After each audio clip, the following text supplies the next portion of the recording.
While our president is abroad, and also while we have our focus across the world with all these conflicts, we have a major issue here at home. The issue is we don't have a speaker. This is really more on the conservatives' fault. Now, I do believe that Gates did the right thing. I believe McCarthy had to go. But now you actually see really who these people are. We have to realize that there is about 4, 5, 10, 15, 20 maybe in the government that could possibly have our backs. When it comes to everything else, it's all the uniparty. They don't worry about cutting spending. They don't worry about anything at all other than fattening their own pockets. They become very narcissistic and just a typical politician. Well, while our focus is on the outer world, the Republican Party, the Conservative Party is faltering. I like Jim Jordan, but I truly don't believe he'll be Speaker. Here's why I think he won't be, but here's the only reasons that he can be if he does this.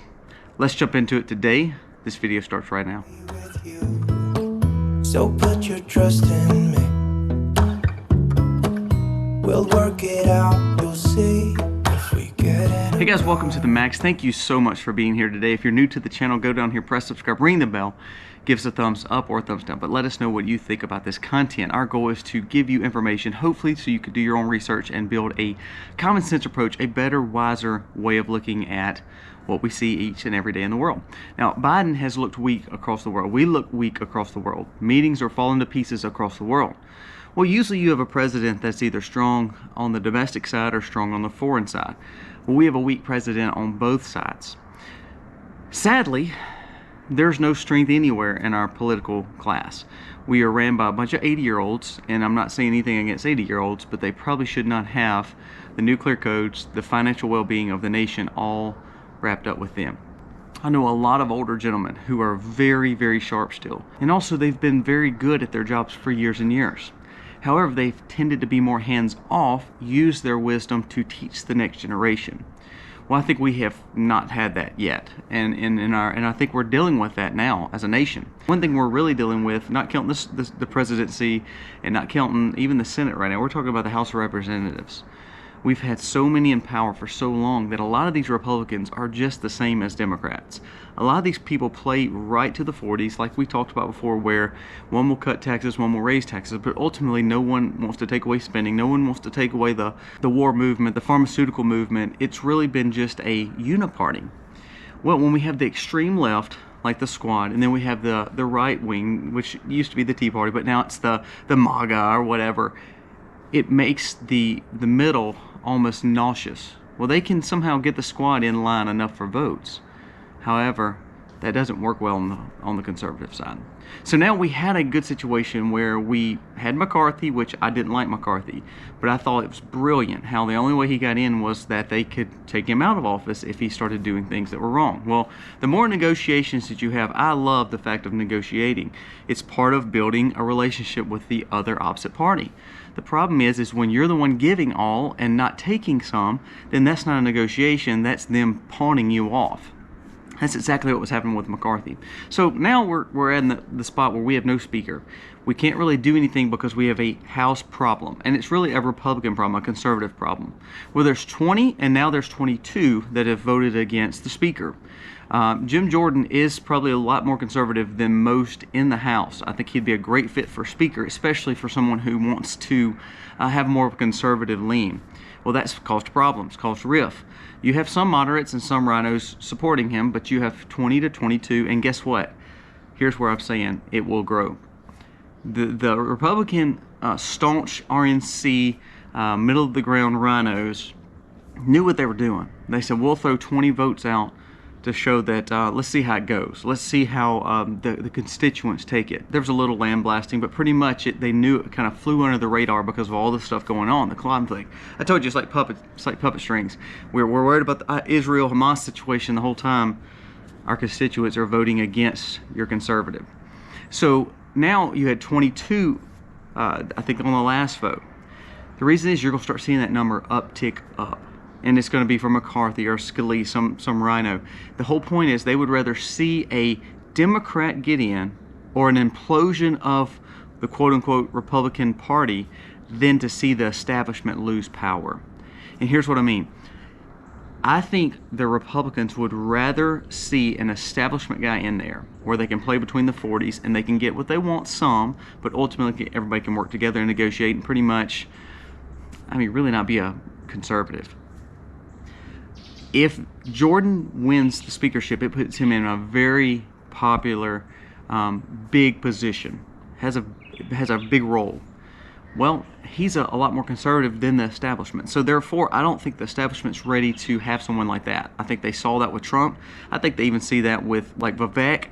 So I think it's one of those situations they'd rather see a Nikki Haley as president. They'd rather see a Tim Scott because they can control them a little bit more. Same way they could rather have a Scalise or McCarthy because they've played the game for a long time. I think Jordan scares them just because Jordan's so tight to Gates, Jordan's so tight to Trump, and I think that scares them because that is what they consider the fringe. So they would rather lose their party, lose the House, than elect someone that gives the establishment no power at all. That's where it comes key. Now here's how he can win though. He could still win. I don't think he will because I believe he's going to stay staunch to what he believes. But here's how he can win. He can put a rhino as his second in command to permanently be there, meaning somebody like the bow tie guy or McCarthy or Scalise, to where it's like, okay, if something happens where we get voted out, they automatically go in. So it gives them a negotiating tool to try to grab those last few votes. Now, will that do it? Probably not, because they're still rhinos. They still believe that McCarthy was wronged and Scalise backed out. Scalise has a blood cancer. I mean, I don't think Scalise is healthy enough to be campaigning for the conservatives in the movement of their House of Representatives. And McCarthy is a California Republican, so his views are not going to be what the conservative heartland views are for conservatism and for the true staunch Republicans, not the rhinos. So therefore, I think Jordan stands up for maybe more constituents, you know, the border wall, no Ukraine funding. And so therefore it scares them because it messes up their plan, their ploy, their establishment qualms play between the 40s. So here's how Jordan can win. Here's the only ways. He can give into the rhino being second command, pro tem, and basically the bow tie guy or McCarthy or Scalise, it'd be one of those guys. They would have full reins and full authority to kind of be not only second power, but almost play a more important role and actually hurt some of the speaker's role as power. Another option would be you're going to see a lot more negotiation with the Democrats. The Democrats are standing right behind Hakeem Jeffries. I'm telling you, you watch these 22 Republicans, and probably it's going to be 25 or 30 today. They're going to say, okay, I'm willing to vote for Hakeem Jeffries if we have leadership on these panels or on these committees. You're going to see that swing because, to be honest with you, they do not want to lose the Republican Party establishment as the power.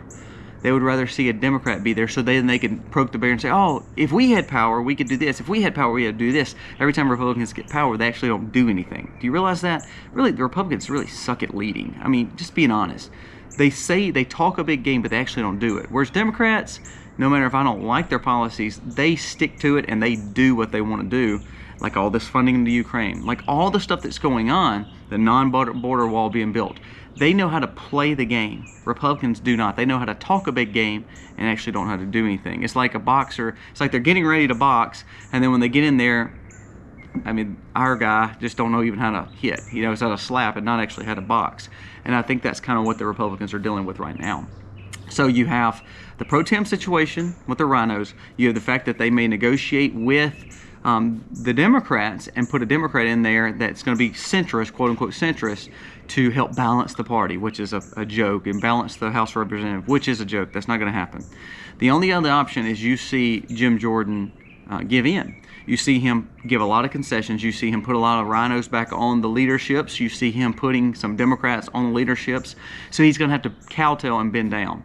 This is where I hope he does not. I would rather see him not win speakership than to bend and negotiate himself out of power. I honestly believe you play hardball or you don't play anything at all. And here's what I mean. Don't hurt the right-wing brand, the conservative brand, the true conservative brand by negotiation like McCarthy did, like Scalise has done, like people like the Bushes have done, the rhinos. We have to get out of that mentality. I mean, we have to. I would rather you say, look, I'm not bending my knee to all these people. We need a strong conservative Republican. 90-something% is for me. Either you come behind me or we will stay just like we are. And it looks terrible on the Republicans, but ultimately it doesn't look bad on Jordan. It looks bad on the it looks bad on the establishment, which will ultimately give Democrats more power. But again, I think the only way Republicans will ever truly have power again and truly be a strong conservative movement again is you break them to their knees. You get rid of like Ronald McDaniel, who's over the Republican National Committee, which is absolutely a joke. You get rid of these rhinos and start finding conservatives. I would rather have a smaller party that's stronger than a mixed party that has so many different facets in it that nothing can get done. That's the problem with the Republicans. They have so many different wings of the Republican Party that they can get nothing accomplished because no one sees the same as the other. So I think that's why the rhinos tend to lean towards the middle and lean towards the centrists, lean towards the Democrats because they know they can get stuff passed, which fattens their pockets. So my hope is Jim Jordan. I really like Jim Jordan. All our congressmen, of course, the Republican congressmen from Mississippi have all voted for him, so that's a good thing. But I don't know if you'll ever get these strongholds out. Now, here's what I would do if I was you. These people that are in your districts that are voting against Jordan, they're voting against the movement of passage of laws. They're voting for the establishment and voting against your conservatism. Call them and you primary them. Now, here's the problem. Having 3 or 4 or 5, 10 more conservatives in the Republican House of Representatives is not the answer, but it's a good step in the right direction. So I think that if we keep winning these slim margins, we're going to keep playing between the 40s, and the Republicans are going to keep on getting weakened and smaller, and especially the conservative and the Christian movements, the more right wing of the party is going to struggle. I think we've got to win by a majority. So I think it's going to take, sadly, I think it's going to take bad leaderships from the Republicans and the establishment to hurt our party so much to give Democrats full power to see how bad this nation really can get before the conservatives ever get strong again. I like Trump. I told you before, I don't think Trump has got a good chance since RFK got in the race. I think RFK, if I was Trump, I would ask RFK to be in my cabinet. He would have a staunch position in my cabinet. I would even vie to say, I'm not going to say anything mean about him. I'm going to do everything I can to woo him to literally work for me. I think that's the only way Trump wins. If RFK stays in the race, RFK will be the next Ross Perot, and it won't hurt Biden. It will hurt Trump. Well, as I said, the world is falling to pieces all around us. And actually, Russia and China is staying stronger. Even though their economies are not strong, they're standing together, and they looked good the other day in solidarity with the BRICS nations, the Belt and Road initiatives, while we're watching the world burn, and our leader can't even walk up steps, can't even keep his train of thought while talking to the Israeli Prime Minister Netanyahu. He literally is using note cards and almost fell asleep, I think, 3 times. Tried to tell a story and he couldn't remember. That's weak. That is feeble, and that looks bad on America. Then when you bring it home, domestically, to policy, we're spending money we don't have. We're now sending more billions of dollars across the world. We can't even protect our own border, and we have no leader, no speaker for the Republicans. Did I think Gates did the right thing? I did. I do. I think Gates was excellent on his way of doing it. Now it's time for the conservatives actually to stand up and have some backbone and elect a guy who really can move the conservative needle back to fiscal straight policy, values and morals, and start protecting America. If they don't elect Jordan, which I don't think they do because I don't trust these Republicans, if they don't elect him, you're going to see more and more fall. And if we see Biden go back in, or another Democrat like Newsom or Obama or Clinton, whoever you want to put in that blank, I believe we are looking at a straight World War III scenario, and also a very, very bad economic next few years. I don't know, recession, maybe silent depression.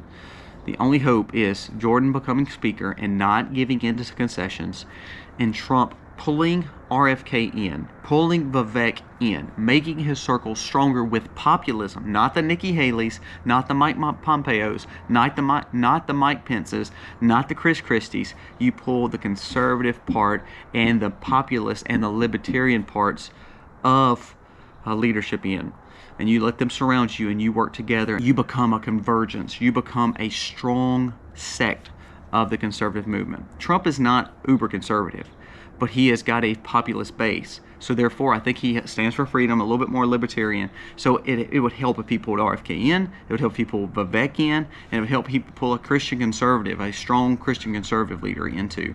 I would love to see him coalesce and make a strong movement and have Jordan in the speakership. I think we stand a way better chance. If RFK stays president and Jordan bends the knee, or they get him out and get a McCarthy, Scalise back in there, or McHenry, the bow tie guy, I'm sad to say I think we're going to have to go down a little bit more, fall a little bit further to our knees to realize America is literally imploding because we don't know what to do with our own government.